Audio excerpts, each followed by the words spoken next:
The number of patients suffering from heat-related illnesses jumped over 30% this year from a year earlier due to the historic heat wave this summer, according to the Korea Disease Control and Prevention Agency. 질병관리청에 따르면 올여름 기록적인 폭염의 여파로 국내에서 발생한 온열 질환자 수가 작년보다 30% 이상 증가한 것으로 나타났습니다. Tell us more. Yeah, it was a very hot and long summer, I feel like. And so according to the Korea Disease Control and Prevention Agency, or the KDCA, they said that the number of patients with heat-related illnesses from May 20th to September 30th reached 3,704, which was up 31.4% from a year earlier. And during the period, 34 people have died from illnesses caused by the extreme heat. That was up 6.3% from a year earlier. And they say that this year's figure is the second largest after 2018, when it marked 48. They also added that about 30% of the patients were aged 65 and older, while those in their 50s accounted for 19.3%, and male patients took up 78.5% of the total. Oh, a majority were male, Yeah. and then we have a lot of people in their 60s, 65 and over, as you said, and a lot of deaths came out of these heat-related illnesses as well. Yep. But overall, the number has shot up 30% or so compared to last year. Yeah. 자, 올해의 온열 질환자 수가요, 작년에 비해서 30%나 늘었다고 합니다. 사망자도 상당히 많았었습니다. 그래서 역대 두 번째로 많은 온열 질환 사망자가 나왔다라는 안타까운 소식과 더불어서, 자, 그렇다면은 그 환자들은 연령대와 성별이 어떻게 되느냐? 65세 이상이 30%, 그다음에 50대가 19% 정도 됐다고 하고요. 남성이 78%가 넘었다고 합니다. Alright, so a lot of people suffered from heat-related illnesses. Right. So we use this a lot when we're talking about illnesses. So when we say we're suffering from something, it means to be ill with something like a disease, especially when this disease is recurring, when it happens again and again. 고통받는 것을 suffer 한다고 합니다. 그래서 to suffer from A로부터 고통을 받는다. A에 걸려서 아프다는 뜻이 될 수도 있어요. Suffer from heat-related illnesses는 온열 질환으로 인해서 아팠던 그런 사람들이 많았다. 이거 이제 우리말로는 조금 다르게 해석해서 Yep. 온열 질환자가 많았다. 우리는 That's 이렇게 right. 표현을 할 텐데 Yep. 영어로는 이렇게 그것으로부터 고통받은 사람들이 많았다. 이렇게 표현을 하고요. And when we say historic, Yeah, so historic is when something is important or likely to be important in history. So it's like a significant, momentous event that has had a lasting or profound impact on the people involved. And we call these moments historic moments, Yeah. these events historic events. because they'll go down in history. Right. 역사적인 순간, 역사적으로 중요한 순간, historic라고 표현을 합니다. 그리고 좀 더 부연 설명을 드리자면은 여기 앞에 이제 관사가 붙었을 때 때로는요, 가 붙기도 하고 on이 붙기도 해요. 저는 둘 다 원어민이 쓰는 거 봤거든요. Yeah, yeah. ahistoric, unhistoric 이건 둘 다 봤습니다. 그래서 이거를 H로 시작하는 단어로 보느냐 아니면은 그냥 그 가운데 있는 I로 시작하는 단어로 취급을 하느냐 Yeah, yeah. 이건 둘 다 가능하더라고요. It's very 이 단어는. confusing, yeah. 네, 둘 다 가능합니다. All right, well, here's the headline again. The number of patients suffering from heat-related illnesses jumped over 30% this year from a year earlier due to the historic heat wave this summer, according to the Korea Disease Control and Prevention Agency. Now let's move on to the next headline. The Sahara Desert experienced its first floods in 50 years after 2 days of rainfall in southeast Morocco exceeded yearly averages, according to officials from the country's meteorology agency. 모로코 남동부 지역에 이틀간 연평균 강수량을 웃도는 폭우가 쏟아지면서 50년 만에 처음으로 사하라 사막에 홍수가 발생했다고 모로코 기상청 관계자가 밝혔습니다. Not only did we have a very long summer, we had a very wet, desert Yeah. in this case. Let's have a look. I saw, photos and I was shocked because who expects water flooding In the desert. The desert, right. So they say that it's the first floods in the Sahara in half a century. So 2 days of rainfall in September exceeded the yearly averages in several areas of southeast Morocco, causing a deluge. So it's, they say in a village called Tagunite, which is located about 450 kilometers south of the capital, more than 100 millimeters of rain was recorded during a 24-hour period.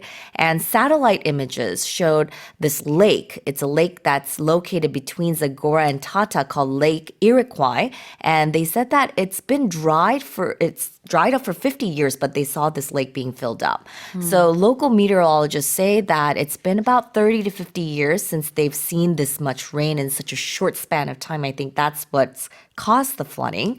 And they also added that this may have far-reaching effects because these rains, which these meteorologists call an extratropical storm, they say may change the weather conditions in the region in the coming months and years. And as the air holds more moisture, it could promote evaporation and provoke more storms. You said we saw so much rain in a very short span of time, Right. which is another expression that is used quite a lot when we say in a short period, in a Right. short span of time. 네, 이렇게 이제 짧은 시간 안에라는 뜻으로 span이라는 단어를 써서요. A short span, S-P-A-N, of time 이렇게 표현을 할 수 있습니다. 짧은 시간 안에 많은 비가 내렸다는 의미일 텐데요. Exceeding yearly averages. Right, Let's look so- at exceed. Yeah, so when something exceeds something, it means it's greater than a number of amount Yeah. or to go past an allowed limit. If you exceed expectations, that means you expected this much, but what actually happened was way better. 무언가를 넘다, 초과하다라는 의미가 있어요. Yeah. 그래서 좋게 쓸 수도 있고 안 좋게 쓸 수도 있습니다. Yeah, 이 when 경우에는 네. Well, when you mentioned, when you exceed expectations, it's used in a very positive way. But when you exceed the speed limit, That's not good. not good. Yes, No, you could get a ticket or you can get fined. Exactly. 그렇습니다. 자, 속도 위반, 그러니까 원래 지켜야 하는 속도를 넘겼다. 라고 할 때는 you exceed the speed limit. 그다음에 이제 기대 이상이었다. 일단 너무 좋은 의미죠. You exceed expectations. E-X-C-E-E-D 이렇게 쓰고요. 이 기사에서는 지금 exceeding yearly averages, 연평균을 뛰어넘는 양의 엄청난 폭우가 쏟아졌다. 자, 누가 이 얘기를 했냐면은요. This was according to Morocco's Meteorology Agency. Right. Meteorology, it's very difficult to pronounce. Yes. And it's spelled meteorology. So meteorology.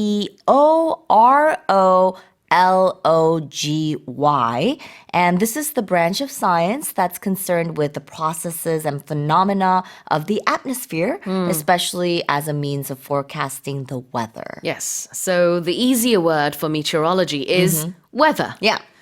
Many countries will just say the National Weather Agency. Yeah.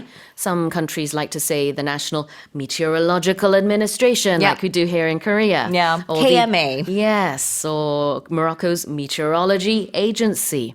기상이라는 뜻인데요. 그냥 날씨라는 단어로 대체할 수 있습니다. 보통. 그래서 실제로 이제 미국의 기상청, 영국의 기상청 같은 경우에는 그냥 weather라는 단어를 훨씬 더 많이 써요. Yeah. 좀 대중적이기도 하고. 그렇지만 이제 전문적으로 좀 간다면은 기상, It's very hard to yes. pronounce. Meteorology. 아닌데요. Meteorology. Thank you. The reason this is hard is because there are so many vowels and then the stress of the word changes depending on the part of speech. So whether it's a noun or a verb or an adjective or whatever, that the stress changes. Yeah, yeah. Say it slowly a couple times Yeah. and then say it faster and faster and you'll get used to it. Yeah. Yeah. So once you figure out where the stress is, just say the stressed part properly and then you can say the rest very quickly. Yep. It's fine. All right, I'm going to give it a go. 저도 한번 읽어보겠습니다. The Sahara Desert experienced its first floods in 50 years after 2 days of rainfall in southeast Morocco exceeded yearly averages, according to officials from the country's meteorology agency. Scientists in Spain say they have confirmed that Christopher Columbus's remains are buried in Seville Cathedral and that the 15th century explorer was of Jewish descent and originally from Spain, not Italy. 스페인 과학자들이 탐험가 크리스토퍼 콜럼버스의 유해가 세비야 대성당에 안치됐으며 그가 원래 이탈리아가 아닌 스페인 출신의 유대인 혈통이라는 사실을 확인했다고 밝혔습니다. Tell us more. Yeah, I'm sorry. I keep stumbling over cathedral and Sevilla because It's I'm used fine. to saying Sevilla as well, but it's pronounced Seville or Sevilla. So there's been the centuries-old mystery over where does Christopher Columbus exactly come from? And also, where does his remains Yeah, lie? yeah. Well, I remember visiting this exact cathedral years ago when I okay. visited Spain, and there's his I guess you could call it like a mausoleum, but it's there. It's right in front of you, and they say Christopher Columbus's remains lie here. So And it was debated. Yeah, some it was people said, debated. I don't think but it's his. Of course, not knowing so much about history, I thought, oh, that's where Christopher Columbus was buried. So I thought he was in Spain all this time. But anyway, so they've been, questioning where he was from. Some people said he was from Italy. Right. Some people said he was from Spain. Some people said he was from Greece or Portugal. So there were lots of different theories and ideas, but they finally ran some DNA tests and they have found out that he was Jewish and he was from Spain. So this research was led by a forensic expert named Miguel Lorente, and he tested tiny samples of remains that were buried at Seville Cathedral. And, authorities have long said that that was the last resting place of Columbus, but as we've mentioned, there have been many, many rival claims. So they said that they've compared these tiny samples with those of known relatives and descendants, and that it was the final line. He's a Right. Spanish Jew. Right. Interesting. And this was all revealed on over the weekend to mark Spain's National Day and also to commemorate Columbus's arrival in the New World. Yeah. And as you've mentioned, so lots of different countries have argued over the origins and the final resting place of Christopher Columbus. And they say he died at 55 in the city, in a Spanish city, but he wanted to be buried in Hispaniola, which is now modern-day Dominican Republic of Haiti, that area. So his remains were taken there apparently back Right. in 1542, and then they were moved to Cuba in the 1700s, and then they thought that it was moved back to Spain, to Seville in the 1800s. But they said that both, so they say that it might have been split up.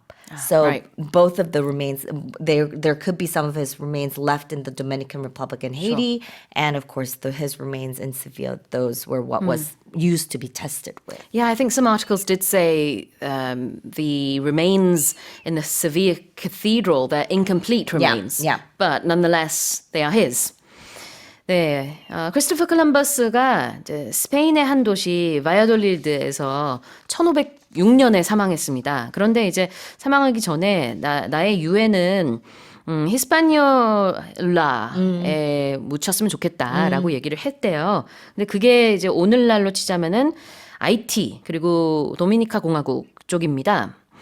실제로 이제 유해가 많이 옮겨 다녔었다라는 거를 이제 역사적으로 알 수 있는데 1500년대는 이제 처음에 그쪽 히스파니올라 쪽으로 유해를 옮겼다가 그다음에 이제 1700년대 후반에는 쿠바로 또 옮겨졌고 Yeah. 마지막으로 1800년대 후반에 가서는 지금 얘기하는 세비야 Yeah. 쪽으로 다시 유해가 옮겨진 것으로 보여지는데 이게 어쩌면은 부분적으로만 옮겼을 수도 있다고 해요. 지금 Like a bone or 그렇죠. 네, 그래서 유해가 다 옮겨진 것은 아닐 수 있으나 어쨌든 지금 세비르 성당에 있는 대성당에 있는 이 유해가 크리스토퍼 콜럼버스 것이 맞느냐 아니냐에 대한 논란이 계속 이어져 왔는데 이번에 과학자들이 맞다. Yeah. 이렇게 얘기를 했고요. 그 다음에는 이제 어느 나라 사람이었느냐. 그동안에 뭐 바스크 사람이다, 카탈란 사람이다, 뭐 그리스 사람이다, 포르투갈 사람이다. 굉장히 얘기가 많았어요. 네, 이번에 DNA를 통해서 밝힌 바에 의하면 Jewish, 유대인 혈통이었고 Spanish, 스페인 출신, 스페인 사람이었다. Yep. 이렇게 밝혀졌답니다. Alright, so what's remains? What's that word? Yeah, so remains. So, I mean, remains. We use this a lot when something is left there. Yeah. We say, "Oh, that there it remains there." Okay. But here, it's used in a little bit of a different context. So, a person's body after death is called the remains. Exactly. And it's used in the plural form and it's also a noun. 명사 형태고요. s가 붙어 있는 복수 형태인데 유해라는 뜻입니다. 그냥 remain 이렇게 말하지 않고 remains 라고 해서 사람, 동물의 유해를 그렇게 표현합니다. 동사랑 헷갈리시면 안 되고. 자, 그 다음에는 to be of something descent. Yeah. So we said that Christopher Columbus was of Jewish descent, but if you are of something descent, like, we are of Korean descent, Yep. it means the state or fact of being related to a particular person or group of people who lived in the past. 어디 혈통이다라는 뜻입니다.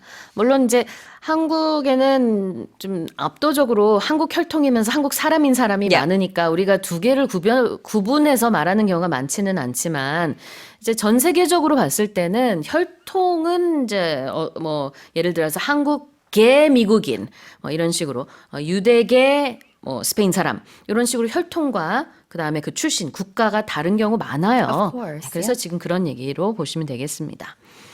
All right. Well, here's the headline again. Scientists in Spain say they have confirmed that Christopher Columbus's remains are buried in Sevilla Cathedral and that the 15th century explorer was of Jewish descent and originally from Spain, not Italy.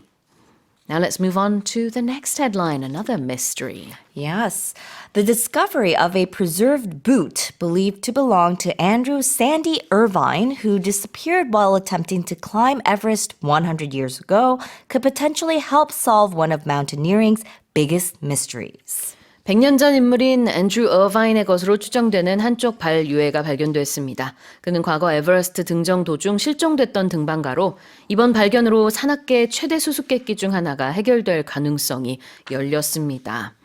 So exactly 100 years ago in 1924, Andrew Irvine, better known as Sandy Irvine, went missing. Yep. And he went missing while he was climbing Mount Everest. That's right. Right. So what happened was last month, a team of climbers who were filming a National Geographic documentary, they happened to stumble on a preserved boot that was revealed by melting ice on a glacier.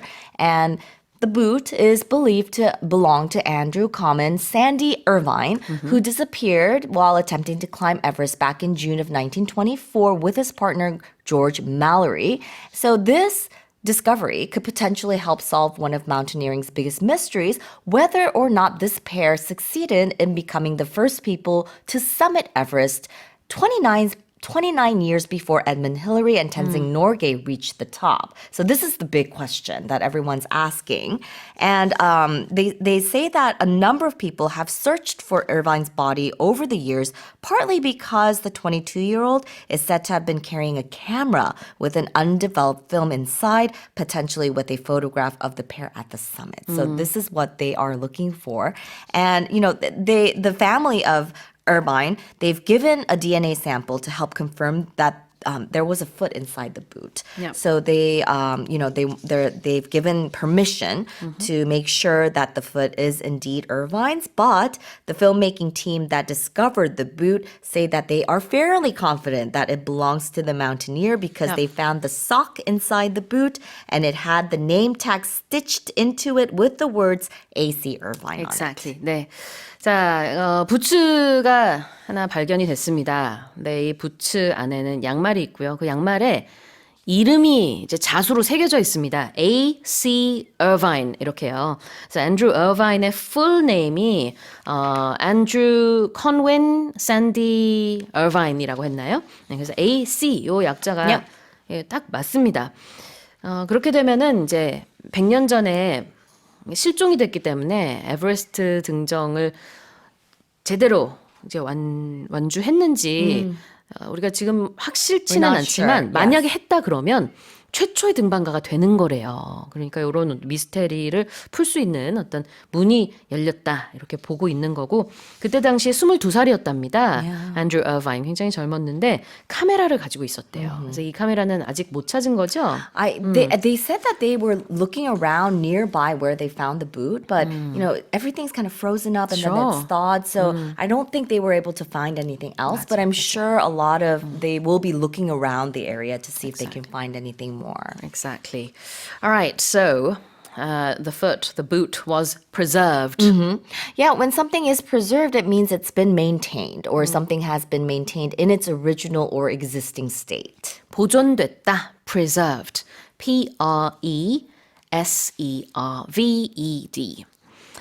And something could potentially help solve a mystery. Yeah, so when we say potentially, it means with the capacity to develop or happen in the future. And help, of course, it means to make it easier for someone to do something. So when something can potentially help, it means it could maybe help. 잠재적으로 무엇을 하다, potentially help, 돕다. 어쩌면은 도움이 될 수 있겠다라고 이렇게 해석을 할 수 있어요. Potentially, this person, this child could become a Nobel laureate. Yeah. 이렇게 아마 뭐 좀 보는 눈이 있는 사람들은 한강 작가에 대해서 이렇게 말하지 않았을까요? Yeah, maybe Hangang's father thought that Oh, too. of course, why maybe my not? daughter could become a future Nobel laureate. Potentially. 이렇게 생각하는 분들 분명히 계셨을 것 같습니다. And it's become a reality now. 자, 그러면 다시 읽어볼게요. The discovery of a preserved boot believed to belong to Andrew Sandy Irvine, who disappeared while attempting to climb Everest 100 years ago, could potentially help solve one of mountaineering's biggest mysteries. Let's move on to the final headline. Archaeologists have discovered a secret tomb beneath the ancient city of Petra, Jordan, containing at least 12 human skeletons and artifacts estimated to be at least 2,000 years old. 요르단의 고대 도시 유적 페트라에서 비밀 무덤이 발견돼 최소 12구의 유골과 적어도 2000년은 된 것으로 보이는 유물이 출토됐습니다. Yeah. Wow. So lots of news that could potentially change what's written in history books, I guess. So this expedition, they were studying the treasury of Petra, which is called Kazna. And this comes after years of speculation that two tombs found below the left side of the monument back in 2003 were not the only secret underground chambers. And this theory, of course, wasn't confirmed until now. So while many tombs uncovered within Petra are found empty or disturbed, they actually found this chamber was filled with complete skeletal remains and grave goods made from bronze, iron, and ceramic. And the intact burial found beneath the treasury provides a rare insight into the lives of the Nabateans, or the ancient Arabian nomads whose desert kingdom thrived during the 4th century BC to AD 106. Now, is this right? This was a filming location for the movie Indiana Jones. Yes. Wow. Yeah, the pink, you see it very often, you know, when I think it's one of the most popular tourist sites in Jordan. And it's made of this pink sort of stone. It looks pink. Interesting. Yeah. 영화 촬영지이기도 했고요. 이렇게 페트라 아래 비밀 무덤이 발견이 됐습니다. Yeah. 영화 관계자들은 모르고 촬영을 했을 텐데 Probably not, 그냥 yeah. 그런 분위기가 있어서 왠지 여기에 그 영화 인디아나 존스와 너무 어울리는 분위기다 싶어서 수십 년 전에 거기서 촬영을 했겠죠. Well, it does kind of look like something secret might be hidden there. Exactly. All right, so if something is beneath, what does that mean? It means it's under or directly underneath, typically within close contact. Okay. There's that saying, live beneath your means. And in that case, it's not physical, but it means if you earn, let's say, $100, don't spend the $100. Spend a little much less. less. Yes. Or a little less, Yeah. I guess. Yeah. 그래요. beneath는 아래라는 뜻이 있습니다. 그래서 spend beneath your means라는 거는 우리가 그냥 어떤 그 경제적으로 우리가 좀 참고할 만한 조언 같은 건데 Yeah. 내가 Means not to overspend. 그렇죠. 내가 버는 것보다 훨씬 적게 써라라는 그런 의미로 아래라는 단어가 beneath가 거기도 들어갑니다. Save up means Yes. to save up. That's right. What's an artifact? Yes, artifact. It's an object that's been made by a human being, typically an item of cultural or historical interest. 유물이죠. 역사적인, 문화적인 의미가 있는 그런 유물, artifact.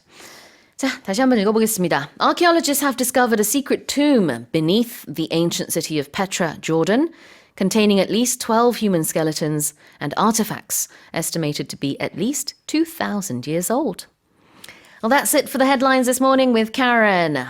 The number of female wage earners in Korea has surpassed 10 million for the first time since the nation started compiling related data in 1963. 네. 국내 여성 임금 근로자 수가 1963년 관련 통계 작성 이후 처음으로 1,000만 명을 돌파했습니다. Tell us more. Well, so far this year, the female wage and salaried workforce in 2024 has reached 10.15 million. Now, that's approximately a 17.7-fold increase since 1963. Specifically, 6.9, so almost 7 million of these female workers were regular employees. 2.9 million were temporary workers. And around 280,000 were categorized as day laborers. So people who just they might do a different job every day. They might not work every day. Just depends on available work. Another interesting thing here is the proportion of women among all wage earners in Korea, 46%. Interesting. Well, what is a wage earner? That's our first expression, actually. Well, in this context, the way that the article we base this off of, they just mean a person who earns money for working. There is, if you want to be technical about it, it's one of the wages is one of these terms that people might talk about their wages. They just mean their income, their salary. Technically, you could break it down in some. Like a person who earns a salary, they earn a fixed amount for every pay period. And usually people who earn a salary, they talk about in North America, we'll usually talk about a yearly salary. We'll quote that. In the UK, a lot of times people will talk about per week, how much they make. In Korea, it's per month. Right. Now, someone who earns wages, a wage earner, in a technical sense, you could, depending on the context, it might mean someone who's just paid per hour of work. So they earn an hourly rate, and then depending on how many hours they work, that's what they get paid. Yeah, exactly. A wage, salary, 다 임금이라는 뜻이죠. 우리는 보통 월급을 많이 받죠. Monthly wage, monthly salary. 그런데 서양에서는 직종에 따라 좀 다르지만 weekly 이렇게 일주일마다 돈이 나오는 그런 회사들도 있고 bi-weekly, 2주에 한 번씩 돈이 나오는 회사들도 있고요. 다 다르더라고요. 그다음에 이제 만약 연봉 얘기를 하고 싶으면 yearly wage, yearly salary. Yeah, like it's one of these words that gets used interchangeably. Like people wouldn't say my yearly wage, I don't think. They might say, like someone might say they earn a good wage, just meaning they earn good money. Okay. Right? Earn a good someone wage. or someone might talk, I don't like that company, they pay really low wages. Okay.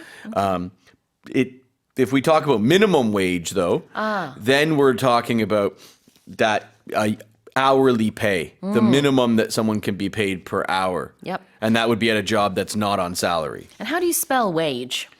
WAGE. 네, 이렇게 씁니다. Minimum wage 그러면은 최저 임금이 되겠죠? Now let's look at the verb compile.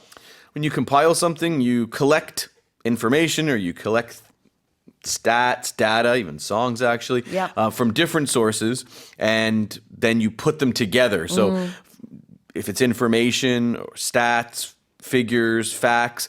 You need that for books, for news articles, for a report, for a presentation, perhaps at work, an analysis. Statistics Korea, they compile a lot of, they gather up a lot of stats and then they analyze that. Think about even music albums, like a greatest hits album. That's a compilation. Oh yeah. So they're you do say that. they're compiling songs from that artist or that band's various albums. compile이라는 동사는요. 일단 스펠링은 compile가 되겠고요. 데이터 같은 것들을 수집한다라는 뜻이 있습니다. 그래서 편찬한다라고 해석을 할 수도 있고 모으다가 될 수도 있고요. 조금 전에 얘기한 compilation 앨범은 어떤 거죠? 여러 곡들이 들어있는 거죠. 그게 다 이제 모아서 앨범을 이루고 있다라고 보면 되겠습니다. Alright, well here's the headline again. The number of female wage earners in Korea has surpassed 10 million for the first time since the nation started compiling related data in 1963. Now here's our next headline. The government has confirmed the country's 9th case of African swine fever this year, reported at a farm in Hwacheon, Gangwon province, which houses approximately 3,500 pigs. 돼지 3,500여 마리를 기르는 강원도 화천군의 양돈 농장에서 올 들어 9번째 아프리카 돼지열병이 발생했습니다. Let's talk about African swine fever. Right, something everyone loves to talk about. Well, the report comes just 44 days after the previous case, which was on August 30th. Right. So disease control authorities, they sent a response team as well as epidemiology experts to this farm in Hwacheon. And they're taking quarantine measures now to try and prevent the spread. They do plan to cull all the pigs at the farm. When you use the word cull, it does mean to kill them in kind of like a systematic way. The government also issued a 48-hour standstill order, which was effective until 8 a.m. this morning. So it's just, unless it's been extended, I don't know, but it would have been in effect just until a couple minutes ago, actually, for all pig farms and related facilities in Hwacheon, as well as 5 neighboring cities and counties. I have an article that says that ban will be effective until 8 p.m. tonight. So maybe it's been extended. Perhaps the English article maybe was even wrong. Could be. 자, 그러니까 여기서 이제 아까 cull이라고 했는데요. C-U-L-L, cull이라는 동사가 이런 이제 동물과 관련해서 나올 때는 도살 처분한다라는 의미로 많이 쓰는 그런 동사가 되겠고요. 그다음에 이제 무언가가 확인이 됐다라고 할 때는 something has been confirmed. Let's look at that. Something's been confirmed. In this context, it means to say that something is true or real and it's officially been done. There's different ways you can use confirmation. Yeah. You could confirm a payment, for example, right? You send an email, you receive an email, that's my confirmation. Yeah. Confirmation email, or when you book a hotel online or a flight or something like that, you'll always usually get a confirmation email to say that it's been officially accepted, you've bought it. 그렇죠. 우리가 호텔 예약할 때 이제 확정 이메일을 받잖아요. 그걸 영어로는 confirmation email이라고 합니다. A lot of times governments or sports teams do this a lot. Companies, some reporters will ask a question and sometimes they'll say, I can't confirm or deny that. That's kind of a phrase. I can't confirm or deny. 이러이러한 소문이 있는데요. 맞습니까? 라고 기자가 물어봤을 때 선수가 제가 그거의 사실 여부는 지금 말씀드리기가 어렵고요. 라고 하는 거를 영어로는 I can't confirm, 확실하게 맞다고 말할 수도 없고 or deny, 아니라고 부정할 수도 없습니다. 이렇게 Especially when there's media speculation. 말할 수 없어요. 이런 뜻이죠. Right. Government spokespeople will say that all the time. Yeah, I can't confirm or deny that. Coaches, like, is this player going to play tomorrow? Well, I can't confirm, or is he injured? Can't confirm or deny that.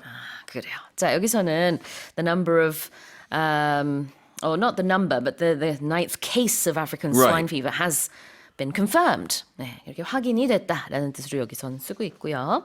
What about to house? And this is also a verb. Right. So when we talk the noun, we would say house. But when we use it as a verb, pronunciation changes a little bit. It's more like we're using a Z. So house. That's right. So in this case, it means to give a person or even an animal a place to live. or to also provide space for something. So think of museums. They house paintings and artifacts. 그렇죠. house라는 동사예요. House. house랑 스펠링이 같지만 명사일 때는 좀 센 S 발음. house. 그 다음에 동사일 때는 굉장히 부드러운 거의 Z 발음이랑 비슷한 house 이렇게 발음을 합니다. 그래서 살 곳을 주다 아니면은 무언가를 보관하다라는 의미가 되기 때문에 박물관에 이러이런 것들이 있습니다. This museum houses many artifacts라고 표현할 수도 있겠고 아니면은 이 경우에는 this farm houses many pigs 이렇게 표현을 할 수도 있습니다. Well, here's the headline again. The government has confirmed the country's 9th case of African swine fever this year, reported at a farm in Hwacheon, Gangwon province, which houses approximately 3,500 pigs. Israel is facing international condemnation after forcibly entering positions held by UN peacekeeping forces in southern Lebanon, leading to injuries among peacekeepers. 이스라엘이 레바논 남부의 유엔 평화유지군 주둔 지역에 강제 진입해 유엔군 부상자가 나오자 이스라엘에 대한 국제사회의 비난 여론이 쏟아졌습니다. What do we know? Well, in a statement from the UN interim force in Lebanon, known as UNIFIL, it said 2 Israeli Defense Forces, or IDF tanks, destroyed the main gate of a post near the Israeli border and forcibly entered the position to, some articles said request, some articles said demand, that it turn out its lights. And this was very early on Sunday morning. About 2 hours later, the statement said that rounds were fired nearby, and then smoke entered the camp, and this caused 15 peacekeepers to suffer skin irritations as well as stomach issues. So we say here that they were injured. Are those injuries? That's a little bit of a stretch, to be honest with you. It wasn't that. Right. Now, the IDF offered quite different versions of these events.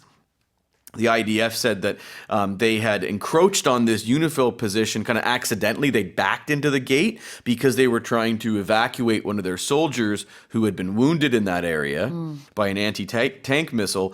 They said the smoke, they said it was a smoke screen they'd put up to help them in the evacuation.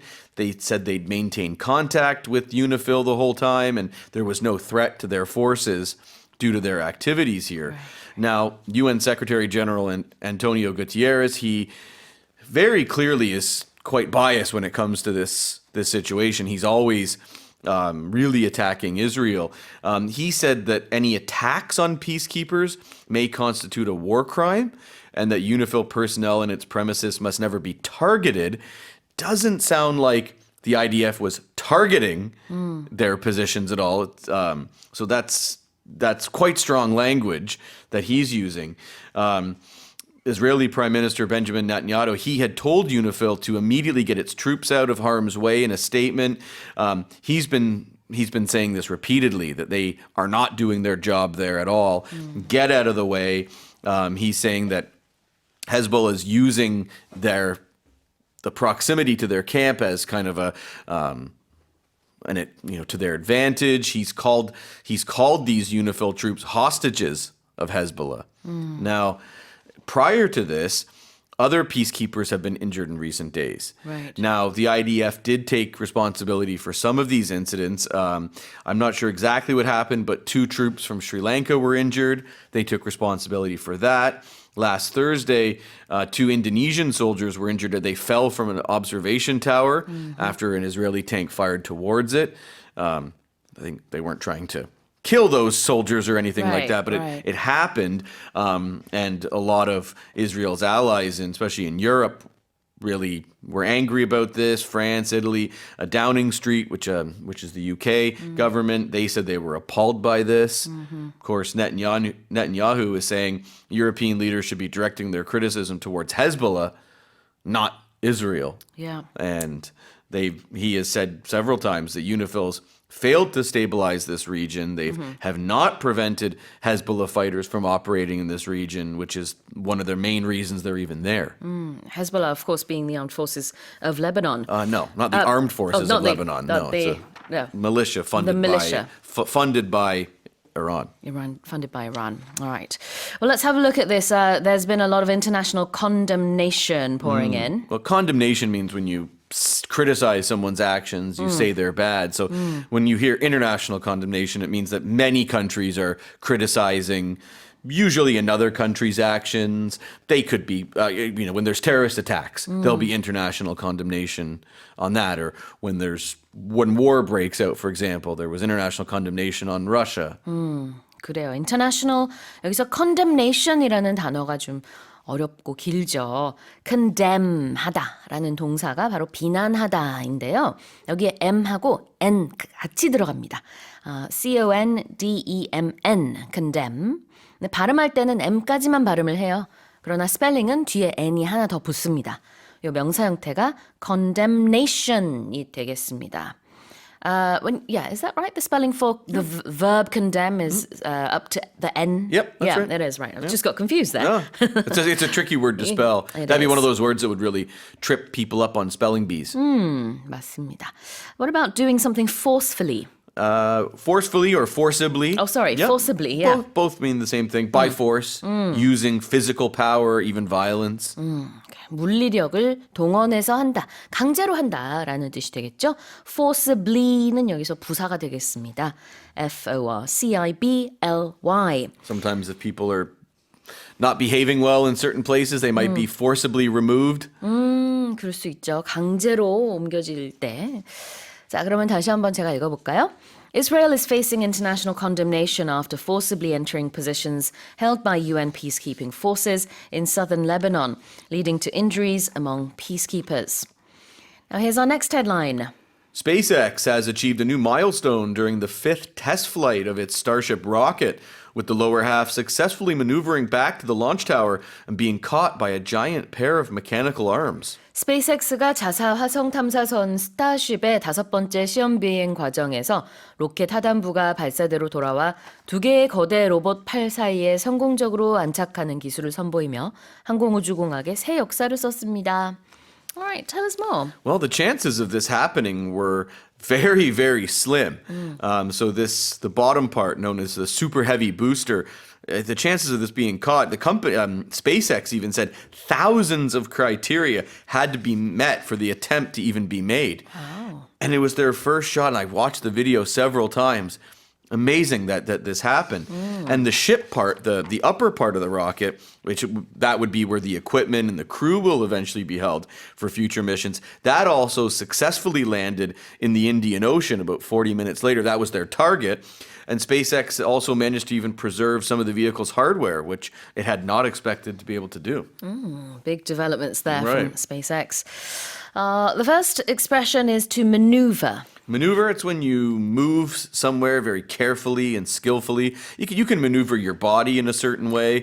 Usually it's used when someone's controlling a vehicle, a car, bicycle, boat, what have you. 네, 보통 이렇게 조종을 하면서 움직일 때 maneuvering 한다라고 합니다. Think about when you have to get in or out of a really tight parking space. If you have to, okay. or you're going, like I've only driven in England once, and the roads are so narrow there compared to what I'm used to doing in Canada. Yeah. So I felt like you had to kind of maneuver sometimes, and you had to make tight turns, and it wasn't easy. Exactly. Same for the States as well. They have really big parking spaces. Right. And then, when I went to the States, I was surprised. It was so easy to Right. park. The roads are terrible there compared to Canada, though. Oh, really? Really bumpy. Well, I didn't know that that. was 20 years ago. The roads have gone downhill in Canada, too. 자, 능숙하게 조심조심해서 움직이는 것을 maneuvering이라고 하기도 합니다. 그래서 지금 그렇게 주차한다는 얘기를 해주셨는데 스펠링이요, 두 가지가 있어요. 하나는 maneuver, 또 하나는 보통 이제 영국 문화권에서 많이 쓰는데 maneuver 이렇게 끝에도 다르고 가운데도 다릅니다. 자, 그 다음 표현으로는 mechanical arms. Pretty much self-explanatory, I would Yeah, say, right? yeah. If something's mechanical, it's a machine, and then Sure. these arms, they mimic the action of a human arm. They also, like, SpaceX called these things chopsticks. And it was crazy because like they open up and then as the heavy booster came down, the chopsticks just closed on it. 야, 그래요. 그 The 팔을 arms, they just move like that. 젓가락이라고 이렇게 chopsticks라고 불렀는데 기계 팔이죠. Mechanical arms. 우리 그냥 보통 우리가 샤프라고 하는 거 있잖아요. 이게 사실은 영어로는 mechanical pencil이라고 합니다. 그래서 이제 툭툭툭 눌러가지고 하는 원래는 이게 아마 고유명사가 아니었을까. 근데 지금 보통 명사처럼 우리가 쓰긴 하는데 그 샤프라는 이 말이요. 영어로는 mechanical pencil이라고 합니다. 자, 다시 한번 제가 요 헤드라인 읽어볼게요. SpaceX has achieved a new milestone during the fifth test flight of its Starship rocket, with the lower half successfully maneuvering back to the launch tower and being caught by a giant pair of mechanical arms. Now let's move on to the final headline. Props and items from the popular TV series Game of Thrones were auctioned for over $21 million, with the top dollar item being the very thing the characters in the series vied for, the Iron Throne. 인기 드라마 시리즈 왕좌의 게임 소품들이 경매에 나와 2,100만 달러, 우리 돈으로 약 283억 원이 넘는 수익을 거둬들인 가운데 이 중 가장 높은 판매액은 시리즈 등장인물들이 쟁탈전을 벌였던 바로 그 문제의 왕좌인 철왕좌에서 나왔습니다. Are you a Game of Thrones fan? No. Okay. I don't that like, makes two of us. I then. don't like those kind of, I don't know, dragons and swords and all that kind of. Well, I know that some people love it. Oh, people love it. Yeah. My wife and I watched. I think she watched all of it. I got through I watched the first season. It's just not my kind of. Okay. Not my kind of thing. Yep. But people who are into it just love it. And Obviously. Right. $21 million was raised. There was something like 4,500 bidders for over 900 items that were from the series. Now, we mentioned I got really interested in this, and I went through so many articles because we talk about the Iron Throne. So someone paid $1.49 million for, which is $10,000. Yeah. It was not the original. It's a replica. So the original still remains in the Warner Brothers Discovery archives. The thing that everyone bought was this touring Iron Throne, meaning so it was a replica made of plastic, and it was molded from the original one that they used on the set, and it was made for promotional events and tours like Comic-Con and Hollywood premieres and Game of Thrones, these touring exhibitions that went around the world. So someone paid $1.5 million for a plastic replica of the big chair. 그만큼 좋아한다는 얘기겠죠. 이 TV 시리즈에서도 이제 캐릭터들이 쟁탈전을 벌이고 정말 너도 나도 다 탐냈던 요 왕좌, 그 철 왕좌, Iron Throne. 이게 레플리카라는 건 이제 복제품이란 뜻이죠. 진짜 그 TV 시리즈에서 쓰였던 그거 말고요. 그걸 이제 똑같이 만든 레플리카인데 그게 이렇게 엄청난 금액, 우리 돈으로 한 20억 원 정도에 낙찰이 됐습니다.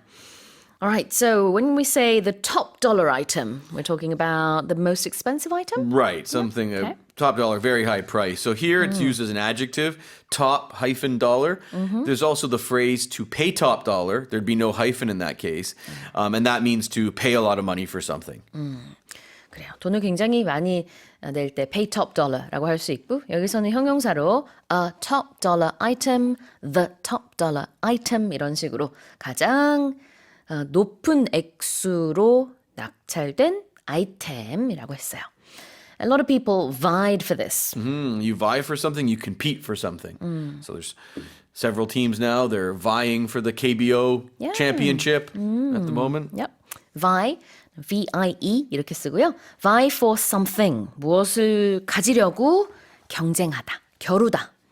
자, 다시 한번 읽어보겠습니다. Props and items from the popular TV series Game of Thrones were auctioned for over $21 million, with the top dollar item being the very thing the characters in the series vied for, the Iron Throne. And that's it for our 5 headlines today with Ray.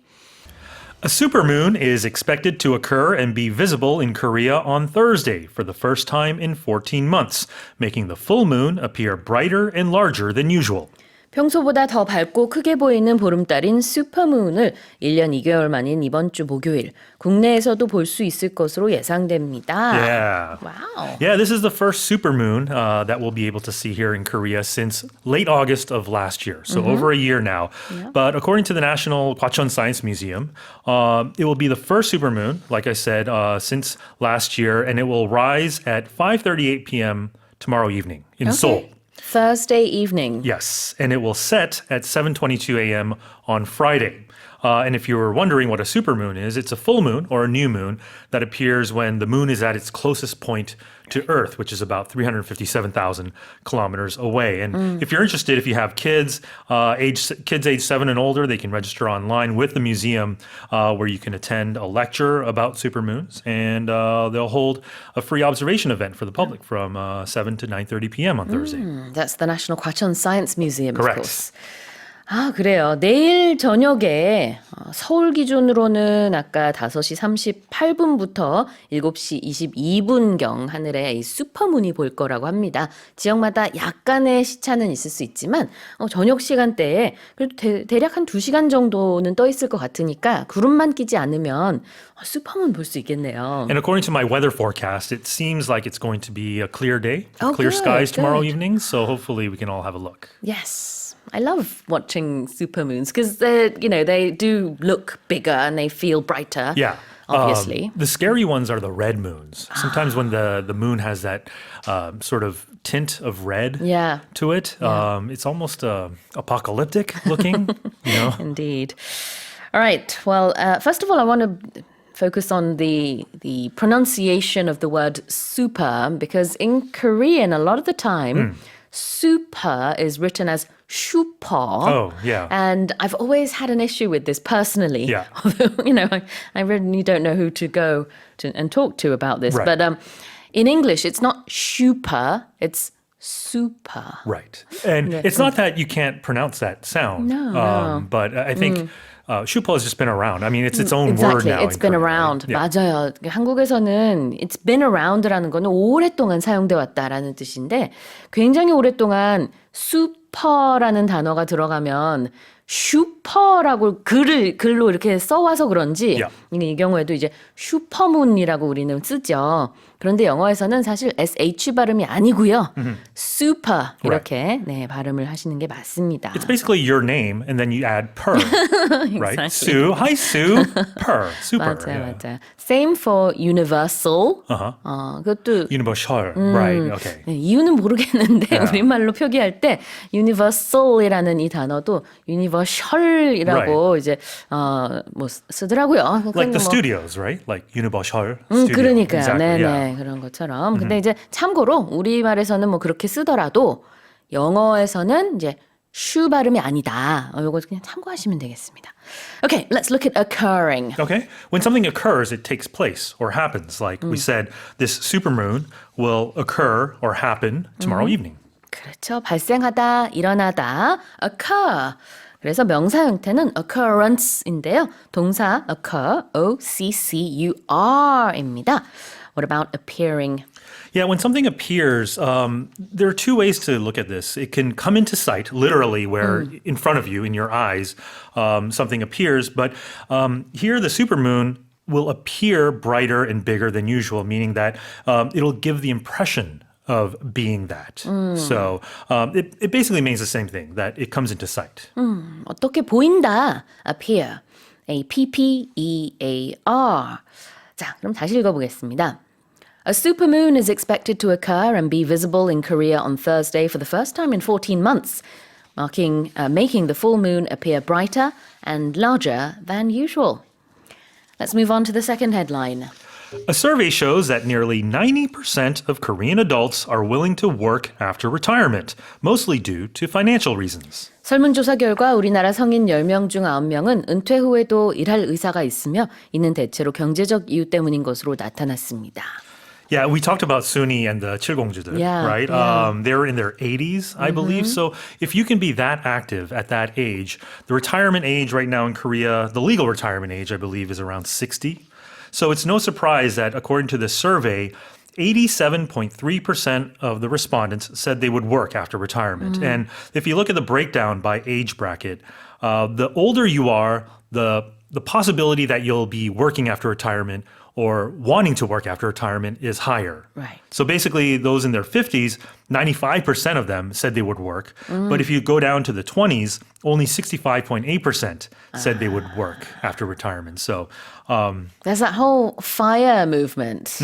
meaning? Financial independence, retire early, I think it is. yes. So people in their 20s, I think they aspire to retire as early as possible, but earn a Absolutely. ton of money before that. And they'd have more time to earn money and accumulate money as well. So yeah. maybe compared to those in their 50s. And the main reason, though, if you look at why people want to work after retirement, me giving no meaning to the word retirement, because retirement usually means you are not working anymore, but it's basically because of money. It comes down to financial reasons. So savings and pension programs are not sufficient. And also 30% said that they just wanted secure extra funds there. So just kind of peace of mind to have. It comes down to 결국은 무엇 Yeah. 때문이다라는 의미로 it comes down to money, financial reasons. Right. 결국은 이제 기승전. Right? 그렇죠. 예. 결국은 이제 돈 때문이라고 볼 수 있겠죠. 경제적인 그 stability, 안정성을 누구나 원하니까 그래서 은퇴하는 나이 이후에도 계속해서 일하고 싶다, 일할 의사가 있다라고 이제 대답한 사람이 상당히 많은데 특히 50대 이상은 10명 중 9명이나 이렇게 대답을 했고요. 그 다음에 40대 같은 경우에는 10명 중 8명. 맞나요? 81% in their 40s. 네. 그리고 30대는 10명 중 7명, 20대는 10명 중에 한 6명 정도가 네, 그 이제 보통 말하는 은퇴 나이 이후에도 일을 하고 싶다. But it's not always about money, though, right? Because I know, for example, my own father, he is nearing his 80s now, I guess, but he still works part-time. Sure. So it's more just to be active and just to be doing something that you Yeah. enjoy rather than just sitting at home all day. Definitely. Now, if you're willing to do something, can you tell us what that means? Yeah, if you're willing to do something, you're very eager, right? You're ready or prepared to do something. The opposite would be to do something reluctantly or begrudgingly, right? Or you could just say, I'm reluctant to do something. Yeah, exactly. So I'm willing to step in now and translate this. Uh-huh. Or I could say, I'm reluctant Yeah. to speak. Right. I shall not speak. It's like a child who doesn't want to do their homework, right? 네, 그렇습니다. Be willing to라는 게 그러니까 기꺼이 기쁘게 뭐뭐 한다라는 뜻이고요. 그 다음에 be reluctant to do something은 하기 싫어하는 거죠. 여기서는 일하고 싶어 한다라는 의미로 many people are willing to work past retirement age. Reasons 중에는 financial reasons. Yeah, so financial reasons would be on monetary grounds, right? So just anything to deal with finance. Financial reasons, 재정적인 이유니까 돈 때문에라고 보면 되겠습니다. 자, 다시 한번 제가 읽어볼게요. A survey shows that nearly 90% of Korean adults are willing to work after retirement, mostly due to financial reasons. A NASA spacecraft has set sail for Jupiter and its moon Europa, considered one of the most promising places to find life beyond Earth. 미국 항공우주국 나사가 목성과 그 위성 유로파로 탐사선을 발사했습니다. 유로파는 지구를 제외하고 생명체가 발견될 가능성이 가장 높은 곳 중 하나로 꼽히고 있습니다.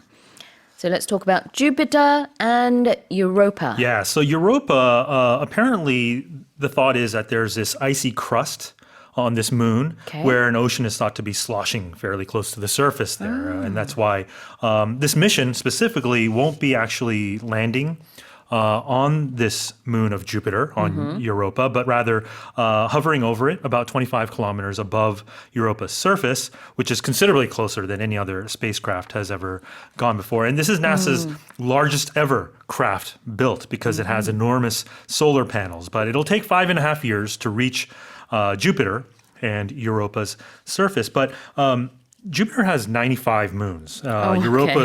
Europa is about the size of our moon And there's an ice sheet about 15 to 24 kilometers thick, which scientists believe there are microorganisms possibly under the surface. But Europa's, just in case you wanted to know, was discovered by Galileo back in the 17th century, and it's one of 4 Galilean moons of Jupiter. Yeah.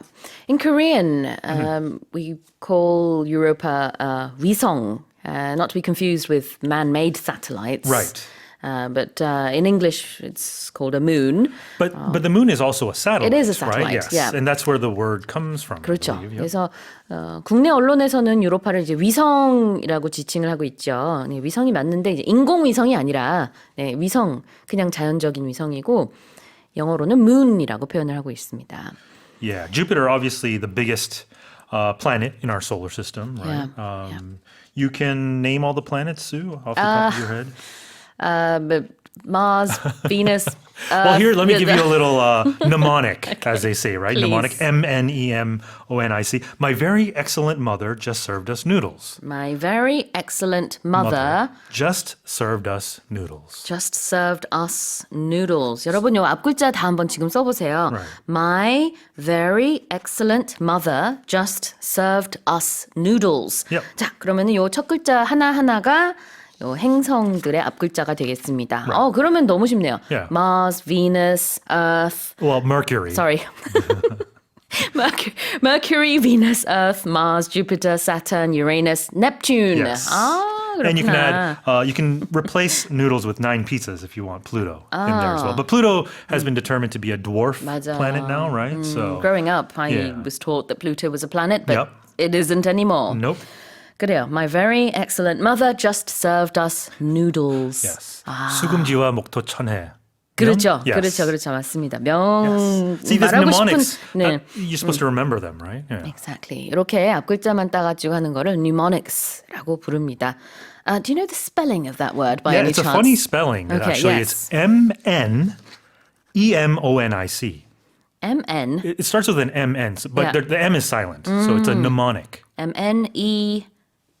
M-N. Okay, and then? E-M-O-N-I-C. E-M-O-N. I-C. I-C. Yes. Okay. And there are other Interesting. ones, Wow. a good math one, if you remember. Well, maybe you don't remember, but my please excuse my dear Aunt Sally is another math one. So it gives you the order in which you calculate equations. So parentheses, exponents, and then you do multiplication, division, addition, subtraction. There you go. 그렇습니다. 네, 이렇게 앞글자만 따서 외우는 게 참 많죠, 사실은. Yeah. 네. 행성 얘기를 하다 보니까 네, 요걸까지 We digress, 봤었는데 yes. We did digress. 네, 다시 돌아와서 unearth라는 표현을 보겠습니다. Well, let's do set sail because we are talking about NASA, right? Still. So when you set sail, you begin a voyage. Oh, sorry. Right? Did I You're getting ahead of yourself, I Sue. am You getting ahead of confused- myself. Sorry about that. When you set sail. Yes, like the clipper here, right? It's when you 아이고. begin a voyage. And what's funny is, though, when you set sail, it's usually by sea or space. Because a sail is, comes from the sailboat. Yes. But you would never say this for a road trip or if you're flying. So you don't set sail. 그러네요. 어디를 향해 출항하다의 느낌이에요. 그래서 배나 뭐 이렇게 우주선 같은 경우에 쓸 수 있을 것 같고 promising, what's that? Yeah, if something's promising, it's likely to succeed or yield sort of good results. It's hopeful or bright, right? 맞습니다. promising이라는 거는 형용사인데요. 유망하다, 촉망된다라는 뜻이 되겠습니다. 자, 그럼 다시 한번 정신 붙들어 매고 다시 읽어보겠습니다. A NASA spacecraft has set sail for Jupiter and its moon Europa, considered one of the most promising places to find life beyond Earth. Let's move on to the next headline. Archaeologists have unearthed the remains of an Armenian church dating back almost 2,000 years, making it the oldest structure of its kind in the country and one of the oldest in the world. 거의 2000년 전에 아르메니아 교회 유적이 고고학 발굴팀에 의해 발견됐습니다. 이 교회는 아르메니아에서는 가장 오래됐으며 세계적으로도 가장 오래된 축에 속하는 것으로 알려졌습니다. Tell us more. Yeah, so the Armenian kingdom existed back in the 4th and 5th centuries. So we're talking thousands, millennia old here. But what this team of researchers uncovered was this building known to be a cathedral in sort of the commercial central of this kingdom. And it was believed that the church was originally built in the 4th century AD.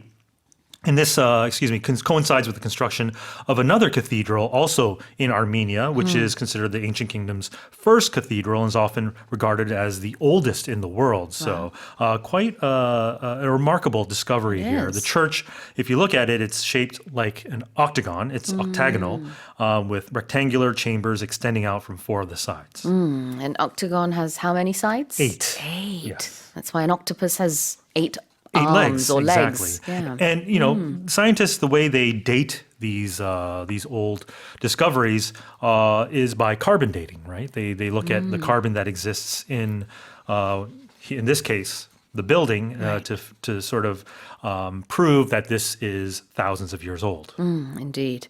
Well, first of all, the remains of this church have been unearthed. Yep. So it was dug up as if it came out of the earth, right? You exhume it. It's a popular movie, right? Pamyo, I think was. Yes. I think the English name is exhume. Someone can double check on that. But okay. But when you unearth something, it can also mean to make known or public. When you bring to light something, for example, you unearth a scandal. Then you're making it be known. 네, 자, un이 붙은 earth라는 단어. 그러니까 unearth가 한 단어인데요. 이 earth는 명사로 땅이라는 뜻도 있지만 이제 우리가 땅을 파는 행위를 말한다고 보면 돼요. 근데 un이잖아요. 그러니까 그렇게 말하면은 더 헷갈릴 수 있겠다. 다시 제가 설명을 드리자면은 땅을 그러니까 땅을 파는 행위를 unearth라고 하는 것이죠. 네. So you're taking it out of earth. 네, 맞아요. 네, earth라는 게 땅을 파는 게 아니라 unearth가 땅을 파는 겁니다. Yeah. 그러다 보니까 무언가를 찾아내다, 발굴하다라는 비유적인 표현으로 많이 쓰고 아까 얘기한 exhume도 비슷한데요. exhume, exhume이라는 동사도 역시 unearth처럼 뭔가 발굴하다, 파내다 이런 뜻이 있습니다. 그리고 영화 파묘는요, 영어로 exhuma 이렇게 뒤에 이렇게 라틴어처럼 exhuma 이렇게 했더라고요. It's not an English word. No, I it's think. not. Yeah. 근데 이제 뭔가 파내다, 이건 exhume입니다. 자, 그다음에 date back. Yeah, if something dates back to something as a phrasal verb, it means something's existed since a particular time or a length of time. So in this case, we talked about dating back 2,000 years. So this is a length of time, or you can just say a specific time. So dating back to last week, for example. Exactly. Dating back. 뭐 역사가 어디까지 돌아간다라는 뜻인데요. 그러니까 언제 것이다. 라는 의미로 dating back last week 그러면은 지난주에 있었던 일, 뭐 지난주에 있었던 사건에 대해서 말한다면은 last week 붙이면 되겠지만 여기서는 dating back almost 2,000 years, 2,000년 전의 것이다. 이런 뜻이 되겠습니다. Right. To date back does not mean you are getting back together or reuniting with an ex. 네, 그렇죠. 네. It could sound like that.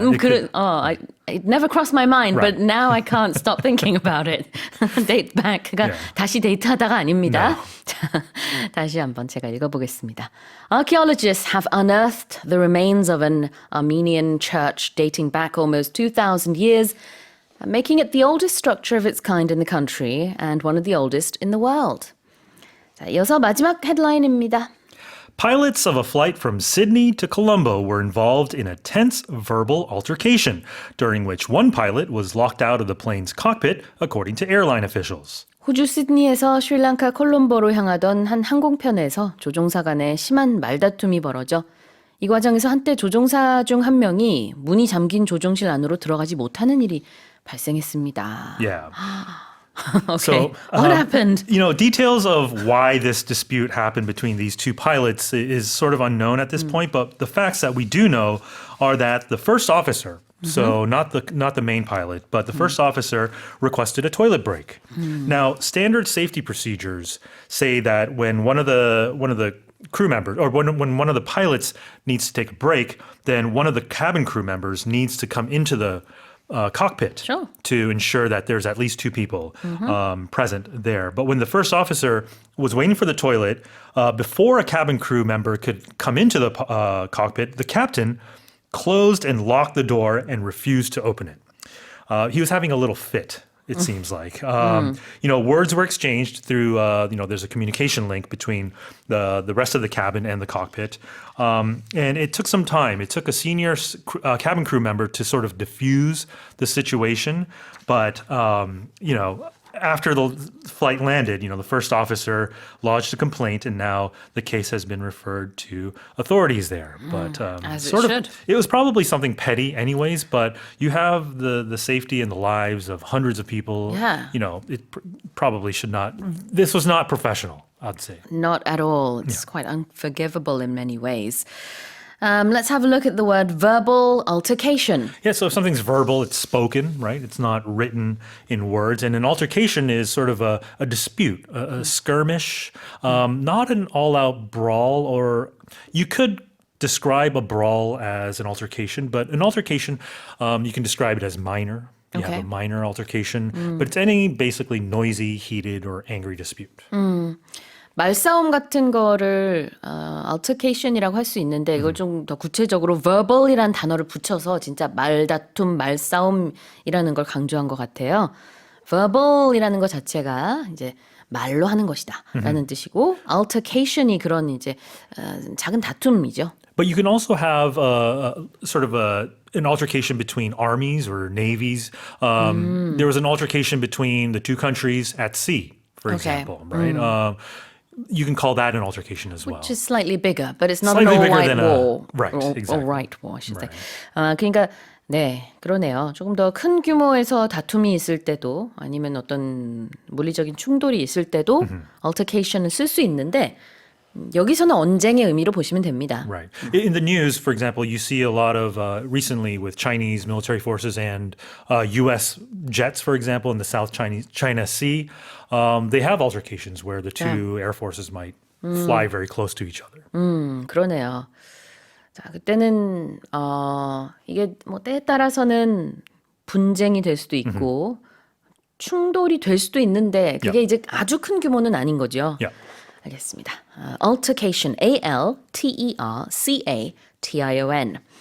And to be locked out of somewhere, someplace. It means you're prevented from entering.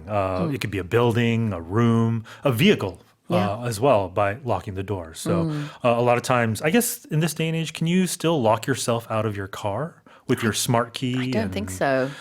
Yeah. I guess that's not a problem anymore. But and even in your house, because in Korea you have your security codes. Yeah. We basically don't use keys anymore, right? We don't. Yeah. Yeah, I got locked out of my house about 7-8 years ago because I got locked out of my balcony. I had a very good security system so that burglars couldn't come into the balcony. Yes. And so the moment it closes, it locks itself. And I didn't think of that. Did you I have went your phone out. with you? I don't think I did. Okay. So I ended up yelling down to the people outside the building, help me. And then I got, I got the fire brigade to come and firemen came and then I had to shout my, the password, the code for my house so that they could come in. So all the neighbors knew. Everyone in my neighborhood was like, my secret code is like 1, 2, 3, 4, whatever it was. And then they came in. And of course, I immediately changed it. Wow, But it became a whole huge ordeal. Yes. Well, lucky you're safe now. Indeed. Be locked out. 이런 것은 어딘가에 못 들어간다는 뜻인데요. lock라는 게 문을 잠근다는 뜻이 있죠. 그러니까 문이 잠겨서 못 들어가는 겁니다. 이 경우에는 이제 그 조종실, 비행기 조종실은 바로 칵피트라고 하는데요. 네, 그거를 이제 잠근 거죠. 안에 있었던 파일럿가. 밖에 있는 파일럿 못 들어오게. 그래서 밖에 있었던 파일럿가 he was locked out of the cockpit. Yeah. 이렇게 표현할 수 있고 집에 만약에 못 들어갔으면 I was locked out of my house. 차에 못 들어가는 상황 요즘엔 없지만 옛날에는 다 열쇠로 했기 때문에 I got locked out of my own car. 이런 식으로. Here's a more contemporary example. I was locked out of my phone. So if you good put in the one. wrong password or Yeah. pattern, you can get locked out for sometimes for hours. Or, Yeah. if you don't have a password, you can be locked out of a website too. You're so right. 맞습니다. 요즘에는 이제 비밀번호 잘못 입력하면은 뭐 3회인가 5회인가 이거 계속 잘못하면 한동안 못 쓰죠. 그때도 I got locked out of my own phone. Yep. 이렇게 표현할 수 있겠네요. All right. Well, here's the headline again. Pilots of a flight from Sydney to Colombo were involved in a tense verbal altercation during which one pilot was locked out of the plane's cockpit, according to airline officials. The nation added more than 140,000 jobs in September, with job growth staying above the 100,000 mark for the third consecutive month, according to Statistics Korea. 우리나라 지난달 취업자 수가 전년 동월 대비 14만 명 이상 늘어나 3개월 연속 10만 명대 증가폭을 이어갔다고 통계청이 발표했습니다. Tell us more. A cause for celebration for the recently employed. Good news because more and more people are becoming employed. Last month it was 28.8 million people. That was up on year by 144,000. We had a little bit of a slump in May and June. Employment was rising by under 100,000, but we rebounded in July. We're doing very well now. And when we look at the overall employment rate, we're up a 0.1 percentage point from 1 year earlier, 63.3%. And it's actually the largest figure we have on record since we started compiling the statistics back in the early 80s. Oh, wow. 자, 상당히 많은 취업자 수가 기록이 된 것이죠. 지난달 기준입니다. 취업자 수가요, 작년 같은 기간에 비해서 14만 명 이상 늘어났다라는 소식이고, 사실 이제 매달 그 전년에 비해서 얼마나 늘었나, 줄었나, 이걸 보게 되는데, 3개월 연속 10만 명대의 증가폭을 유지하고 있습니다. 자, let's look at this verb here, to add. Yes, if we add something, we're putting it onto the pile or putting it onto the number. We're increasing. It's a plus of some kind. So if you've studied mathematics in English, you know that we talk about addition, which is where we add numbers together. We put the two numbers together to get a higher number. Exactly. 더한다라는 뜻이죠. 그리고 addition은 덧셈이 되겠습니다. 말 나온 김에 우리 네 개 다 한번 얘기해 볼까요? Sure. We have addition, 덧셈, subtraction, 뺄셈, multiplication, 곱셈, division, 그리고 나눗셈. and headache. 두통 이렇게 네. 그래서 수학에서 이런 표현들도 같이 알아두면 좋은데요. Add something 더하다. What about staying above something? Yeah, we use this when we're talking about figures. If a figure stays above a certain figure, it means it continues to be on top of that. It's higher than the figure we're comparing it to.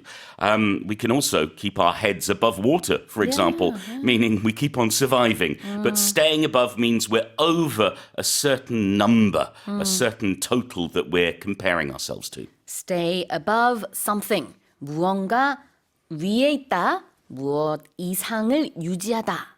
이 두 가지 의미가 다 될 수 있겠고요. Stay above the water. 그러면 물 위에 있어라. 이런 뜻이 되겠고, 여기서는 stay above the 100,000 mark라고 했습니다. 이 만 명 선 이상이다라는 뜻이 되겠네요. 만 명이 아니라 10만 명이 되겠습니다. 10만 명. 100,000. Yes. Me and my numbers. Okay, here's Remember the to headline. add, Sue. Add and subtract. I will do that and multiply as well. Here's the headline again. The nation added more than 140,000 jobs in September, with job growth staying above the 100,000 mark for the third consecutive month, according to Statistics Korea. Here's our next headline. In the 6 days following Han Gang's Nobel Prize in Literature announcement, sales of her books surpassed 1 million copies as of Wednesday, according to major national bookstore chains. 국내 주요 서점 집계에 따르면 작가 한강의 책 판매량이 노벨문학상 수상 발표 뒤 엿새 만인 수요일 기준으로 100만 부를 넘어선 것으로 나타났습니다. It's hard to get your hands on a Hangang book right now. I don't have to worry. I've got all of them in English. You already had them. They're all on my bookshelf, nice and safe. Yeah, but if you try to get one now for the first time, it might be a little bit difficult. They are, of course, publishing more. Of course, yes. But this is what happens with Nobel Prize winners. Sure. When they win their books, or in Bob Dylan's case, their music becomes more popular. Yeah, definitely. 그래요. 지금 생각해보면은 선생님이랑 이렇게 모닝 스페셜 하면서 예전에 우리가 북코너 했을 때 네. 선생님 그때 아마 한강 채식주의자 얘기도 하시고 Of course. 한강 작가 얘기 많이 했던 기억이 나거든요. Yeah, I'm a big fan of Hangang. I think you have to prepare yourself for her books sometimes because they can be really painful. Yes. You know, so you have to be in the right state of mind. But every single time I've read her, I've turned the final page, I've closed the book, and I've been so happy that I've had that experience. Sometimes crying at the same time, but I think she's a writer that's worth reading. And what really makes me excited is we got over 1 million, maybe not 1 million people, but certainly 1 million sales as of 9 a.m. Wednesday of her books, which means lots of new readers are going to be reading Hangang. And this is just the number of books that were sold after the announcement that she Yes. won the Nobel Prize in Literature. Of course, there are excellent writers in Korea. Oh, absolutely. So many great books out there. But this just happens to be Hangang's week. Exactly. So, tell us more. So this is looking at these national bookstore chains. We're talking about Yes24, Kyobo Book Center, and Aladdin. They account for nearly 90% of the market in terms of online sales, and their total come Wednesday morning was 1,032,000 copies. What's interesting is that you look at other authors, they were comparing it to Haruki Murakami, who's a very well-respected author, very popular here as well. His big hit, IQ84, was huge. It sold around 600,000 copies in about 2 months, took it 8 months to reach 1 million, and yet for Hangang's books after the announcement, 1 week. she's done that in a week. I wonder if everyone's reading them by the Hangang. 볼 선생님. Sorry. 네. 아까 쓰셨던 표현 중에 수요일을 기준으로라는 뜻으로 come Wednesday morning이라고 하셨습니다. 그래서 as of Wednesday도 많이 쓰지만 come Wednesday 이것도 같은 뜻이에요. 네, 맞습니다. 수요일을 기준으로 이제 100만 부 이상의 책이 팔렸다. Let's have a look at the word announcement. Well, an announcement is something is said in public or written in public. In my case, I saw it on social media. It was a social media announcement, but it's a person or a company or a government or an organization who wants to let the world know, or the people around them know, that something is happening. If you've got friends who are getting married, they may have a wedding announcement on their social media page. If they have a baby, they'll have a baby announcement. All sorts of things, but basically we're just saying, listen to me, I have something to tell you. 발표라는 뜻이고 소식이라는 뜻이 될 수도 있죠. announcement. 그래서 announcer는 여러 가지 소식을 전하는 사람인 거예요. 자, 다음으로 bookstore chains. Yes, a bookstore chain is a bookstore company that has more than one outlet. Right. This is different to franchises. Because a franchise is when you have an individual who buys the license to run one of this company's stores, whereas the chains are all run directly by the company. Yeah. So in this case, we have independent bookstores and then we have chain bookstores. Chain bookstores means there's lots of the same one or several of the same one. Independent bookstores means there's only one. 맞아요. chain store, chain bookstore 다 되지만 이걸 확 줄여서 chains 이래도 됩니다. 이게 체인점이 되겠고요. bookstore chains니까 서점의 체인점이 되겠습니다. 다시 읽어볼게요. In the 6 days following Hangang's Nobel Prize in Literature announcement, sales of her books surpassed 1 million copies as of Wednesday, according to major national bookstore chains. Experts predict more frequent sightings of the northern lights in unusual locations, as strong solar storms this year have caused auroras to appear much farther south than usual. 올해 강력한 태양 자기폭풍의 영향으로 오로라가 평소보다 훨씬 남쪽에 나타남에 따라 전문가들은 앞으로 의외의 지역에서 오로라가 관찰되는 일이 더 많아질 것으로 예상했습니다. All right. So in Korean we say aurora, but in Yes. English it's aurora. That's right. Aurora, the emphasis is on the second syllable. Now, Sue, did you know that the sun has a cycle? Well, yes, but let's 'cause- just say I didn't. Well, okay. All right, smarty pants. Yeah. For those who didn't know, like the Earth has a cycle. Yes. We have 365 days in a year. We have 12 months where we go round and then we come back to the beginning. Yeah. The sun has an 11-year cycle. And we're at the peak of that at the moment. We don't know how long it's going to last. It was meant to last at least a year, but we can't be sure. But what we do have at the moment are these incredible auroras. So these are the multicolored lights in the sky at night. We don't get them in Korea. I don't think Korea's ever got them. But if I you hope. yeah, well, be careful what you wish for, Sue. If you live in a northern region, that's where you're more likely to see them. But we've seen them further south than usual. For example, in the UK, you normally don't see them. You don't see the Northern Lights, but they've been seen there. They've been seen in Germany, in the US, in New England, in New York City. So this is all thanks to this big solar storm. It's the strongest we've had in 2 decades. And, well, it means that we've got these beautiful lights in the sky. I would love to go and see the Northern Lights someday, somewhere. But maybe in Korea one day we'll be able to see them here. I don't know. Something pretty weird is going to have to happen to the sun or the earth for that to happen, Sue. Yeah, we are way further down south than the other places that you mentioned there. But yeah, nonetheless, auroras, Northern Lights, they're sort of slightly becoming southern. Yeah, well, they're more easily seen in southerly areas. All right. Now, these are called sightings. Yes. Have a look at that word. A sighting is when you see something, and it's not just going to be your neighbor or your neighbor's dog. It's going to be something perhaps unexpected or unusual or difficult to see. So, for example, we'll talk of sightings of rare birds. Yeah. Or this time of year, sightings of migrating birds as they come into Korea.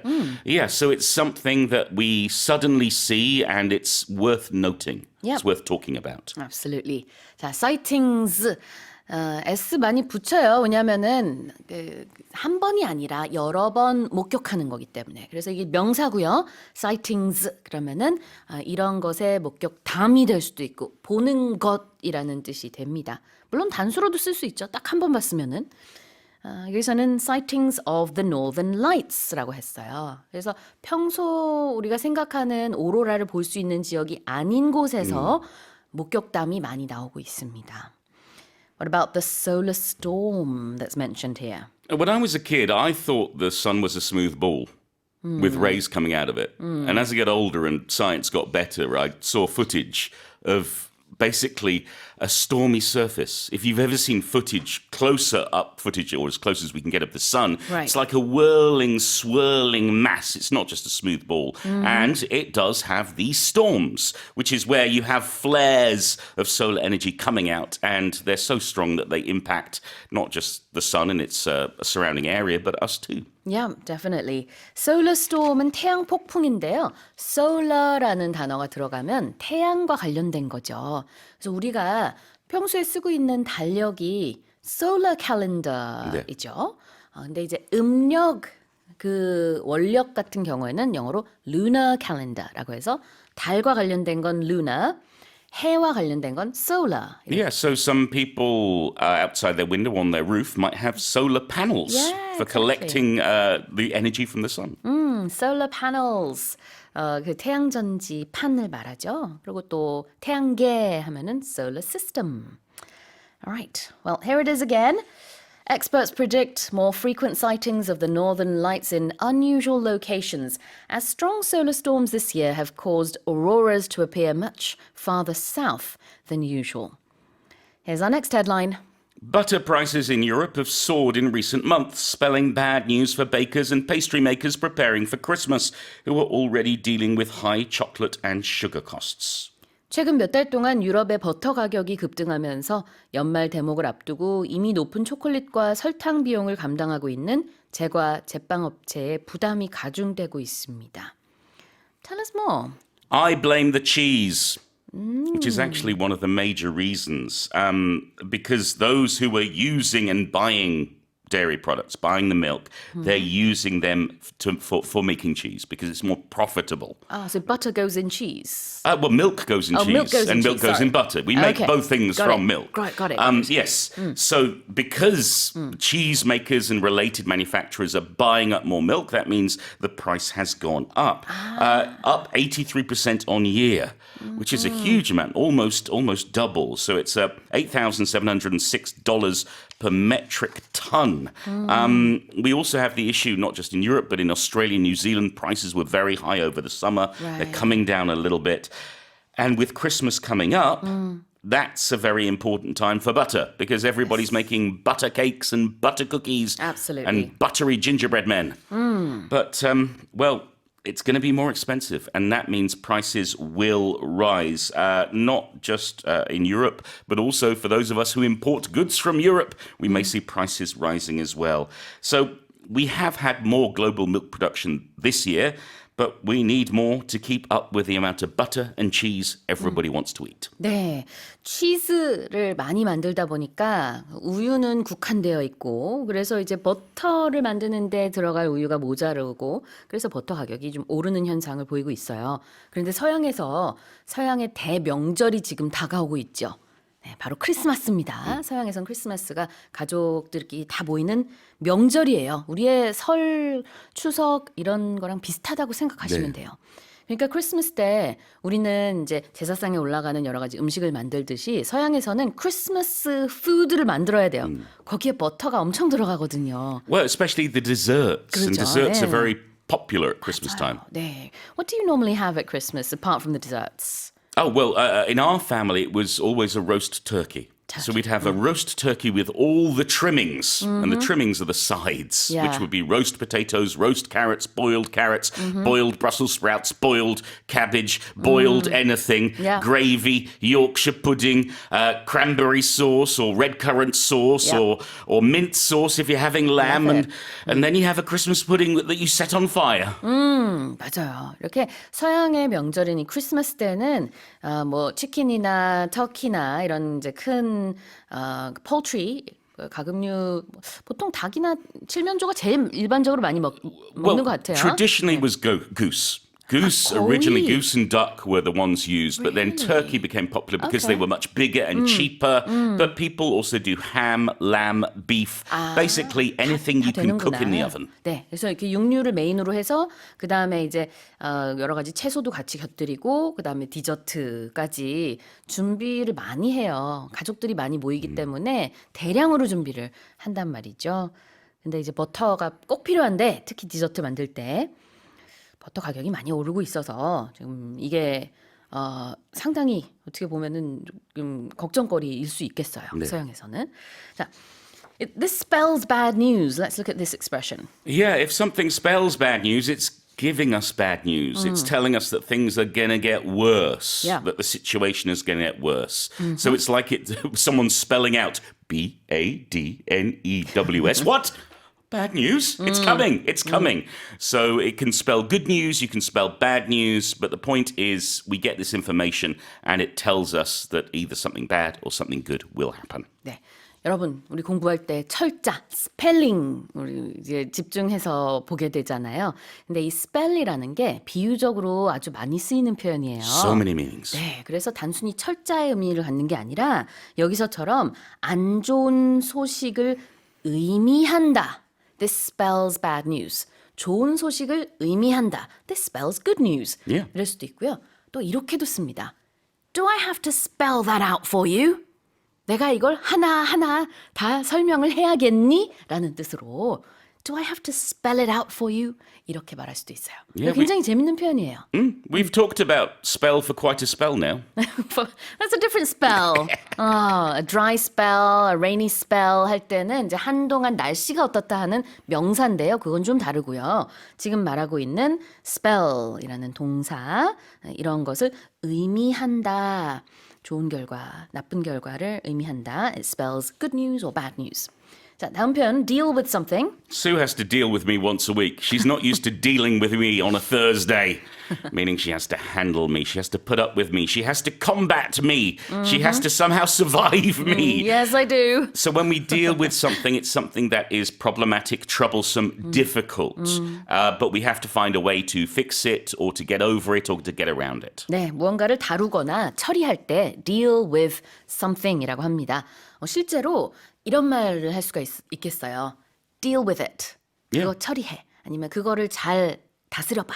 이런 의미가 될 수 있겠죠. It's not a nice thing to say No. though to someone. It's like saying you put up with it. 이게 어떤 상황에서 쓸 수 있는 거냐면은 아주 친한 친구나 가족 구성원이 네가 알아서 해결해 라는 의미로 약간 조언인데 조금 무서운 분위기도 좀 있어요. Yeah, but Deal with it. But if we use it for ourselves, don't worry, Sue. I'll deal with it. I'll deal with it. 내가 알아서 할게. 이렇게도 쓸 수 있겠고. Yeah, I always deal with the explanations. You do deal with the explanations. 자, 그래서 어떤 문제 같은 걸 처리한다라는 느낌입니다. Deal with something. 자, 다시 한번 읽어볼게요. Butter prices in Europe have soared in recent months, spelling bad news for bakers and pastry makers preparing for Christmas who are already dealing with high chocolate and sugar costs. Now here's our final headline. At 23, Adriana Brownlee has become the youngest woman to climb all 14 of the world's 8,000-meter plus peaks, 3 years after reaching the summit of Mount Everest. 에드리아나 브라운리가 에베레스트 산 정상에 오른 지 3년 만에 23세의 나이로 8,000m급 고봉 14좌 완등에 성공해 이 부문 최연소 여성으로 기록됐습니다.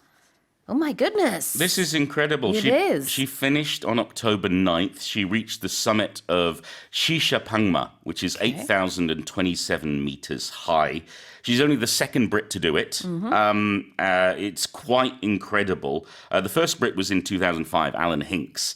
And there's less than 100 people that have done this 14-peak climb. Yeah, do we know the 14 peaks? You're going to make me say them all? Okay. There's Everest, there's K2, there's Kangjenjunga, there's Lhotse, there's Makalu, there's Cho Oyu, there's Dhaulagiri 1, there's Manaslu, there's Nanga Parbat, there's Annapurna 1, there's Gasherbrum 1, there's Broad Peak, there's Gasherbrum 2, and there's Shishapangma. Thank you so much. Is this some sort of Boksunan mountain? 복수는 나의 산?